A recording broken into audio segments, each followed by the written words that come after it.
지난 시간에는 그 준비 작업의 일환으로 성령의 다스림과 인도하심이라는 성령 충만의 조건 4가지에 대해서 공부를 했습니다. 이제 그것을 기초로 해서 어떻게 하면 하나님이 주시는 은혜를 실제 우리 일상 가운데서 누리고 살 거냐 하는 요령을 성경 말씀을 통해서 공부해 나가고 있는 것입니다. 그러기 위해서는 하나님의 성품인 이 공의와 사랑을 정확하게 균형 잡히게 알고 있어야 되고, 또 공의의 집행 방법인 율법에 대해서, 또 은혜의 조건인 사랑의 조건인 은혜에 대해서 정확하게 정리하고 있는 것은 너무나 중요합니다. 아마 신앙생활의 기초작업이라 이렇게 말해도 틀림이 없을 겁니다. 오늘은 그런 공의와 사랑, 율법과 은혜를 중심으로 공부를 좀 해나가고자 합니다. 하나님은 우리 모든 사람이 지옥과 lum에서 구원받는 것은 말할 것도 없고, 그 구원받은 사람이 하나님의 공급하시는 그 은혜를, 그 사랑을, 그 능력을 지속적으로 계속해서 누리면서 살기를 원하셔요. 그게 은혜입니다. 항상 기뻐하라, 쉬지 말고 기도하라, 범사에 감사하라. 이는 그리스도 예수 안에서 우리를 향하신 하나님의 뜻이니라. 바로 성령 충만함을 통해서 하나님이 공급하시는 모든 것들을 누리는 일상을 살아가라, 그런 뜻이거든요. 그런데 많은 분들이 이런 신앙으로 정리되어 있지 않다 보니까 율법의 종이 되어가지고, 율법에 매여가지고 너무나 힘들게 종교 생활을 하고 있어요. 신앙 생활이 아니라. 그런 안타까운 일들이 종종 있는데, 어떤 식구들은 그런다잖아요. 야, 내가 이렇게 교회 생활이, 봉사 생활이 힘든 줄 알았으면 구원을 좀 천천히 받을 텐데, 그러다 못 받으면 어쩔 뻔했어. 그런 푸념을 한다는 거예요. 그런 마음이 있겠어요. 그렇게 신앙생활, 교회생활, 봉사생활이 힘겹다, 그런 뜻이죠. 왜 그럴까 하는 거예요. 바로 내가 내 수단으로, 내 능력으로 하나님의 법, 율법을 이루려고 하니까 그러는 거예요. 이루어지지 않을 뿐만 아니라 하나님께서 예비하신 상급도 하나도 챙기지 못하게 됩니다. 혹 그런 신앙이 있으면 이번에 공부를 좀 잘 하셔야 돼요. 율법은 우리 인간이 이룰 수 있는 그런 수준의 법이 아닙니다. 천국 법이에요. 다른 말로 하면 하나님만 지킬 수 있는 법이다, 그런 뜻이에요. 하나님만 율법의 요구를 이루실 수가 있어요. 근데 감히 아담의 후손으로 태어난 제약된 기질을 가득 갖고 살아가는 우리 각 사람 각 사람이 이 천국법을 털 것만큼이라도 이뤄낼 수가 있겠습니까? 몰라서 그러죠. 율법은 내가 구원받을 때 내 안에 들어와 내주하시는 성령님이 하나님의 능력으로 우리를 써서 역사하시는 가운데 이루어지는 거예요. 성령으로 말미암아 이루어집니다. 그래서 성령 충만이 이루어지지 아니하면, 다른 말로 하면 성령의 다스림과 인도하심이 아니고서는 절대로 율법의 요구는 이룰 수 없다 하는 것을 성경은 말씀하고 계셔요. 그래서 그토록 계속해서 성령 충만이라는 걸 주제로 공부를 해오고 있는 겁니다. 우리 식구들 스스로 돌아보면 어떻습니까? 나는 정말 성령의 다스림과 인도하심 안에서 하나님 주시는 그런 은혜를 풍성하게 누리고 사는 삶을 살고 있을까? 아마 많은 식구들이 자신이 없으실 겁니다. 그 이유도 좀 점검해보고 또 그 방법도 깨달아가는 그런 시간은 너무나 중요합니다. 오늘 읽은 갈라디아 교회의 식구들에 대한 바울 사도의 메시지가 지금 말씀드린 그 내용을 그대로 담고 있어요.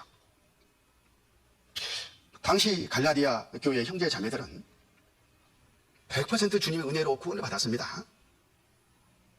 성령의 역사로 말미암아 예수님의 공로를 의지하고 구원을 받았어요. 그게 은혜이지 않습니까? 구원은 은혜로 받아놓고 이제 생활은 율법으로 하는 거예요. 죽기 아니면 살기로. 안타깝죠? 왜냐하면 당시 바울이 복음을 전해가지고 교회가 세워져 가는 가운데 바울이 잠깐 자리를 떠난 사이 유대에서 올라온 형제라고 칭하는 거짓 선생들이, 그래, 구원은 예수님 피로 은혜로 받는다. 하지만 율법도 지켜야 된다. 이렇게 가르쳤어요. 그러니까 그 말이 맞는 것 같잖아요. 그래서 구원받은 사람들까지도 이제 율법을 자기가 지켜서 하나님을 섬겨드리려고 하는, 하나님의 일을 이루려고 하는, 또 상급을 챙기려고 하는 그런 태도로 나아갔고, 그게 지나치다 보니까 새로 이제 말씀을 듣고 구원받아야 할 사람들에게까지 아니다, 예수님 피로만 구원받는 게 아니야, 예수님 피로 구원해 줬지만 자기가 열심히 또 노력하고 수고하고 이 율법을 지켜가야 천국 갈 수 있다, 이렇게 변질이 되어버려요. 다른 복음인 거죠. 그게 갈라디아서 1장 내용입니다.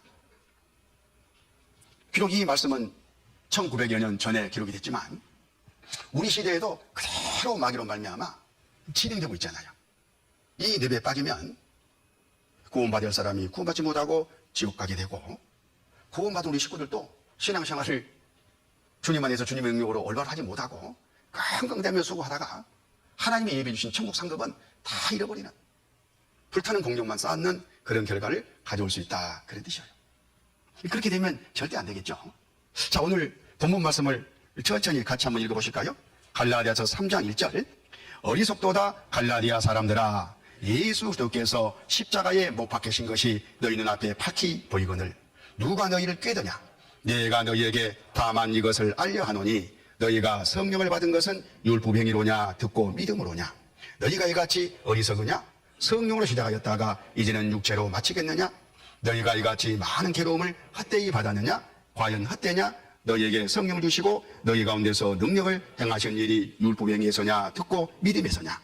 아브라함이 하나님을 믿음에 이것을 그에게 의로 여기셨다 함과 같으니라. 이렇게 되면 안 되겠죠?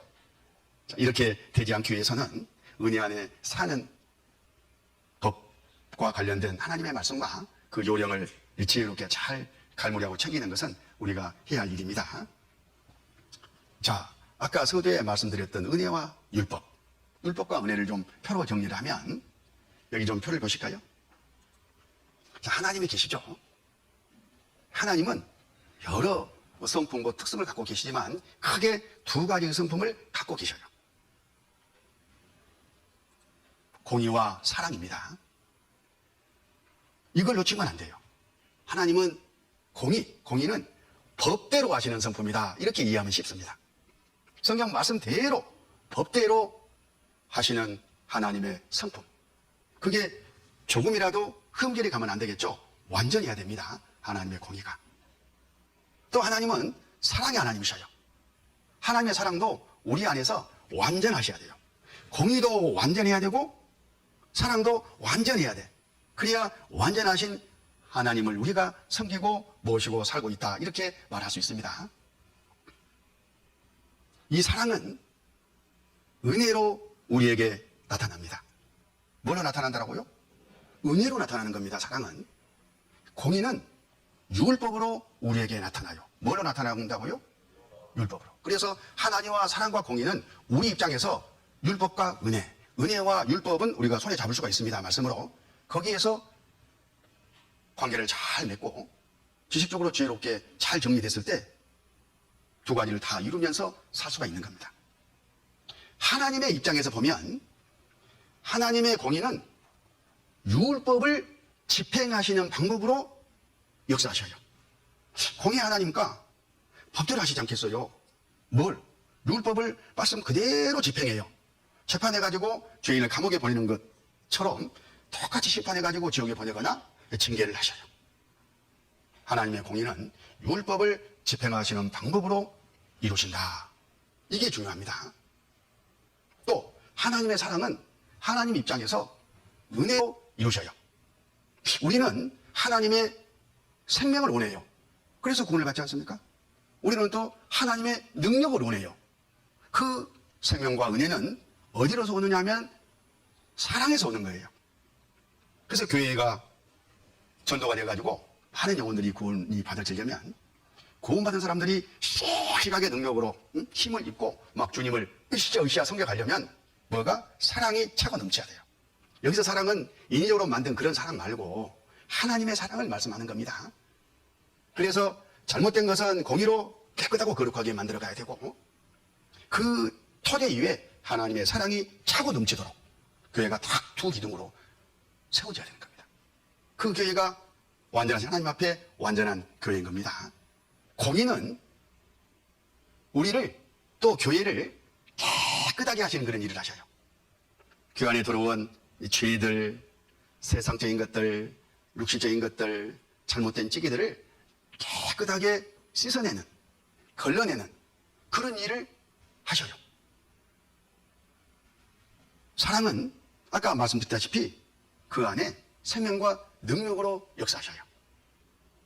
그래서 교회는 공의도 완전히 해야 되고, 그 말은 불의한 것, 하나님이 싫어한 것, 제약된 것들, 세상적인 것들은 털끝만큼도 교회 안에 용납될 수가 없다 하는 말을 지금 강조하고 있는 거예요. 왜? 공의의 하나님이시니까. 어떻게 그것을 알 수 있냐? 하나님의 법으로 딱 비춰보면 금방 알 수가 있습니다.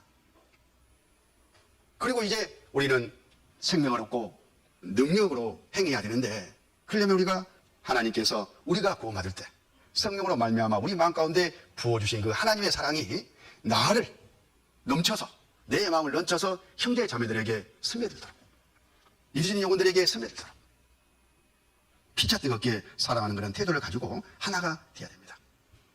그게 바로 공의와 사랑의 하나님이 우리를 온전히 지배하시고 다스리시고 인도하시고 있다, 이렇게 말할 수가 있는 겁니다.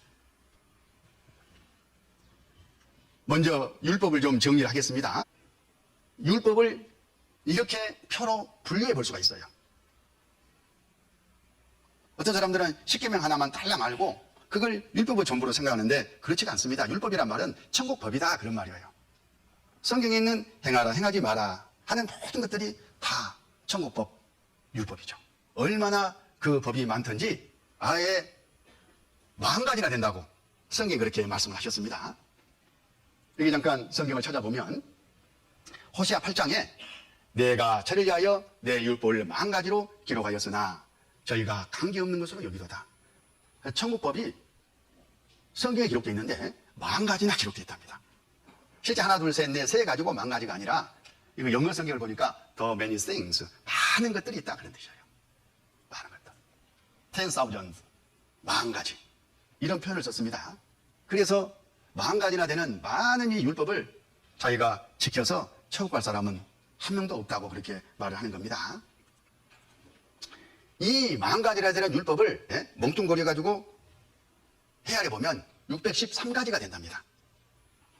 그걸 하나님 입장에서 10가지로 우리에게 계명을 만들어 주셨어요. 그게 바로 출애굽기 20장에 있는 십계명입니다. 모세가 받았던 돌판에 새겨진 바로 그 십계명. 나 외에는 다른 신들을 내게 있게 말지니라. 두 번째, 너를 위하여 우상을 만들지 말고. 세 번째, 여호와 이름을 망령길 끊지 말라. 네 번째, 안식을 기억하며 거룩히 지키라. 다섯 번째, 내 부모를 공경하라. 여섯 번째, 살인하지 말지니라. 일곱 번째, 간음하지 말지니라. 여덟 번째, 도적질하지 말지니라. 아홉 번째, 거짓 증거하지 말지니라. 열 번째, 탐내지 말지니라. 이렇게 분류를 해가지고 교훈을 하셨어요. 이 안에는 성경 안에 있는 모든 율법이 다 이리 들어있는 겁니다. 그 중에서 가장 큰 계명이 뭡니까? 가장 큰 계명, 어떤 계명이 큰 것입니까? 하고 이스라엘 종교가들이 예수님 당시 물어봐요. 그때 예수님께서 이렇게 말씀하십니다. 마태복음 22장 35절. 그 중에 한 율법사가 예수를 시험하여 묻되 선생이여 율법 중에 어느 계명이 크니까? 예수께서 가라사대 내 마음을 다하고 목숨을 다하고 뜻을 다하여 주 너의 하나님을 사랑하라 하셨으니 이것이 크고 첫째 되는 계명이요 둘째는 그와 같으니 내 이웃을 내 몸과 같이 사랑하라 하셨으니 이 두 계명이 온 율법과 선지자의 강령이니라. 간단하게 정리해 주셨어요. 이 둘 안에 다 들어간다, 그런 뜻이죠. 하나님을 사랑하고. 얼마만큼 사랑해야 되냐면 마음을 다하고. 그 말은 무슨 말입니까? 우리의 마음속에 하나님 외에 어떤 것도 들어와서는 안 된다, 그 말이에요. 목숨을 다하고. 언제든지 하나님을 위한 일이라면 목숨도 내놓을 수 있어야 되고, 뜻을 다하여 하나님이 원하시는 일이면 완전히 내 몸을 드리는 그런 것으로 하나님께 내 사랑을 증명해 보이는 바로 그것이 온 율법을 지키는 것이다. 그럴 사람이 있겠어요? 그럴 수 없다라는 것을 반문하시는 한 방법 하나로 이렇게 말씀하셨습니다. 또 그렇다고 해서 이 말씀대로 안 살고 이거 안 지켜도 된다, 그런 뜻은 아닙니다. 실제 이 말씀을 이루고 살아야 되는 거예요. 마음과 뜻과 몸을 다해서 나를 사랑하신 하나님을 사랑해야 되는 겁니다. 그게 우리가 하나님을 사랑하는 목표예요. 문제는 우리가 연약해서, 우리가 부족해서, 우리가 일천해서 이걸 지키지 못하는 거예요. 그 지키지 못하는 그것을 깨닫고 어떻게 하면 하나님께 이 말씀대로 나를 들을 수 있을까 하는 지혜를 구하고, 그렇게 계속해서 하나님, 예수님, 성령님을 의지하고 나가는 가운데 성령의 인도하심과 다스림 안에서 이 율법의 요구를 이뤄낼 수 있어야 돼요. 그게 우리 신앙생활의 목표입니다. 또 둘째 계명은 뭡니까? 내 이웃을 내 몸과 같이 사랑하라. 교회 안에 형제 자매들은 말할 것도 없고 이 세상 모든 사람들 사랑해야 됩니다. 율법은 사랑이에요. 사랑. 사랑에서 나오는 사랑을 이루기 위한 법이다, 이렇게 생각을 하셔야 돼요. 세상 모든 사람들을 내 몸과 같이 사랑할 수 있는 사람이 어디에 있겠어요? 하나님만 가능한 그런 법이죠. 그 하나님 예수님이 오셔서 실제 그렇게 사랑을 우리에게 나타내 주셨습니다. 그 예수님과 함께 연합해가지고 그 예수님이 공급하신 힘과 능력을 가지고 내 이웃을 내 몸같이 사랑할 수 있어야 됩니다. 어떻게 하면 그게 가능하냐, 어떻게 하면 그 목표로 우리가 내 신앙을 다듬어 가느냐 하는 게 우리의 과제입니다. 우리 힘으로는 안 되죠. 우리 수단으로는 안 되죠. 우리의 지혜와 지식으로는 절대 안 되죠. 될 수도 없죠. 털건방음도 낼 수 없는 취약된 그런 몸이기 때문에 그렇습니다. 오직 성령님이 나를 지배하고 다스려가지고 나를 통해서 율법의 일을 행하셨을 경우에만 이게 가능한 거예요. 순간순간이라도. 이렇게 딱 정리가 돼야 된다, 그런 뜻입니다. 그리고 이 모든 율법 위에는 사랑이 있는 거예요. 사랑. 어떤 사람들은 하나님의 공의, 율법 생각만 해도 덜덜덜덜덜 떨어. 구원받을 때 하나님의 법, 율법이 아주 죽였거든. 막 지옥 간다고 막 완전히 큰일 났잖아, 이 법을 어겨가지고. 그런데 하나님이 율법을 주시고 우리 죄인들에게 양심에 큰 책망을 하신 이유는 이대로 가면 내가 죽는구나, 큰일 났구나, 이렇게 깨닫게 해가지고 하나님의 사랑 안으로, 은혜 안으로 들어가서 구원받으라고 그렇게 하시는 겁니다. 그래서 하나님의 공의로, 율법으로 엄하게 교회를 치게 하고 가르치고 행하게 하는 모든 것들은 어디서 나오는 거냐? 사랑에서 나오는 거예요. 오해가 없어야 됩니다. 야, 목사님 원칙대로 하셔. 바늘 쑤셔도 피 한 방울 안 나올 것 같아. 말씀대로 한다더니만 진짜 해버리네. 좋은 말이요, 비판하는 말이요, 난 그걸 모르겠더라고.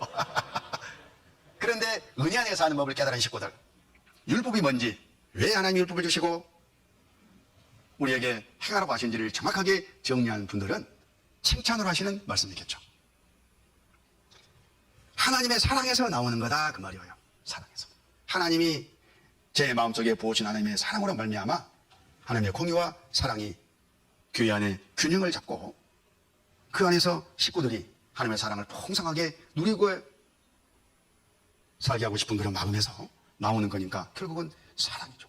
예수님께 인도하는, 믿음 가운데 인도하는 그런 일환이다, 그런 뜻입니다. 팁으로 좀 말씀해 드리고 갑니다. 여기 요한복음 15장 12절, 내 계명은 주님이 말씀하시잖아요. 곧 내가 너를 사랑같이 너희도 서로 사랑을 하는 이것이니라. 계명은 법이잖아요. 율법이잖아요. 사랑하라 하는 것이 율법이요? 그렇습니다.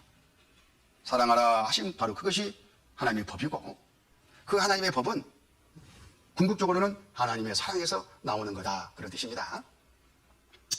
이렇게 율법에 대해 좀 정리하고, 아까 갈라디아서 이제 3장으로 다시 지금 펴져 있죠? 가서 19절을 봅니다. 그런즉 율법이 무엇이냐? 본법을 인하여 더한 것이라. 선사들로 말미암아 중보손을 비로 베푸신 것인데 약속인 자손이 오시기까지 있을 것이라. 그러면 율법의 목적은 뭐냐, 그런 뜻이에요. 바로 하나님이 주시고자 하시는 것은 사랑이죠. 사랑은 은혜로 나타나요. 그 은혜는 예수님을 만나야지 받게 되는데 그 예수님이 오시기 전까지 나를 예수님께 인도할 준비를 하기 위해서 하나님이 주신 법이다, 그런 뜻이에요. 이 말씀이 그런 뜻입니다. 그래서 율법으로는 죄를 깨닫는 겁니다. 내 허물을 깨닫는 겁니다. 내 힘으로는 할 수 없다는 것을 깨닫는 거예요. 나는 이 하나님의 말씀을 보니까 정말 부족한, 연약한, 미천한 사람이구나, 이걸 깨닫는 거예요. 그래서 자꾸 나를 낮추고 겸손히 해가지고 예수님께로 인도해서 구원도 받고 구원받은 사람이 또 은혜 안에 살려면 예수님 안에 있어야 돼요. 그래서 예수 안에서 가능한 일이기 때문에 그 일을 율법이 하는 거예요. 어떤 사람들은 율법은 끝이다, 지나갔다, 예수님 와가지고 폐했다고는 그렇지 않습니다. 어떻게 하나님의 법, 천국법이 한순간에 사라지겠어요? 문제는 자기 자신이 문제인 것이지. 그래서 로마서 3장 20절, 그러므로 율법 행위로 그의 앞에 의롭다 하심을 얻을 육체가 없나니 율법은 죄를 깨달음이니라. 이 말씀도 구원받지 못한, 지금 구원받아야 될 율법을 지켜서 천국하려고 사람들에게만 해당되는 말씀이 아니라 구원받은 우리 각 사람 우리 모두에게 계속해서 하시는 말씀이셔요. 구원받은 사람도 성령으로 말미암아 내 안에 생명이 와 새로운 성품도 있지만 아담으로부터 물려받은 제약된 성품, 그 기질도 그대로 있잖아요. 두 성품이 막 싸워요. 근데 비교적 믿음의 초창기에는 어디 쪽에 사람이 서 있냐면 이쪽에 육신에 속해 있어요.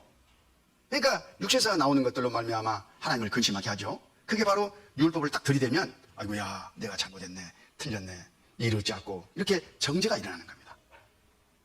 이 성경, 율법, 천국법을 통해서 계속 나를 점검해보고 거울에 비춰보듯이 비춰보는 것은 신앙생활 내내 중요한 겁니다. 바로 율법의 기능이에요.